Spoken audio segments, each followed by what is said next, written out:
নমস্কার, the job zone চ্যানেলের পক্ষ থেকে আপনাদের জানাই সকলকে স্বাগত। প্রতিদিন জব সংক্রান্ত আপডেট পেতে আমার চ্যানেলটিকে সাবস্ক্রাইব করুন এবং পাশে থাকা বেল আইকনটিকে প্রেস করুন।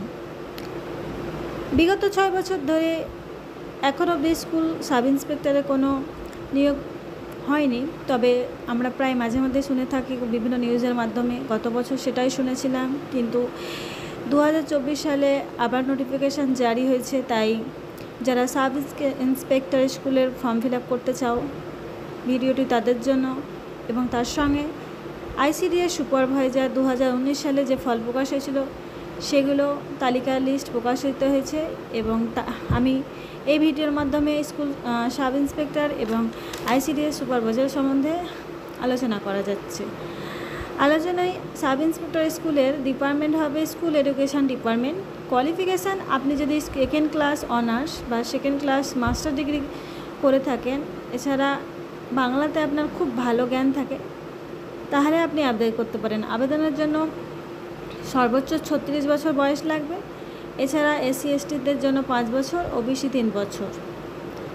জব লোকেশান ওয়েস্ট বেঙ্গলের যে কোনো জায়গায় আপনি জব পেয়ে যেতে পারেন।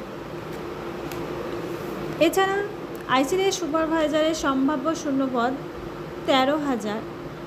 আর এই অফিসিয়ালি নোটিফিকেশানটি সম্ভবত আগস্টের ফার্স্ট উইকে 2024 প্রকাশিত হতে চলেছে। যোগ্যতা গ্র্যাজুয়েট। আপনি যদি মেয়ে হয়ে থাকেন, শুধুমাত্র মেয়েদের জন্য এই আইসিডিএস সুপারভাইজার। বয়স 39 বছর সর্বোচ্চ। এছাড়া রিজার্ভেশন ক্যাটাগরির জন্য এসসি এসটি 5 বছর এবং ওবিসি 3 বছর। আর এই আইসিডিএস সুপারভাইজারটি পরীক্ষার পদ্ধতি 3টি ধাপে। প্রথমত প্রিলিতে 100 মার্ক থাকবে। এখানে কাট অফে যদি আপনি পাস করে যান তাহলে আপনার জন্য রিটেনের আপনাকে ডাকা হবে, আর রিটেন 400 মার্কের। সেখানে যদি আপনি কোয়ালিফাই হন তাহলে আপনাকে ভাই ডাকা যাবে।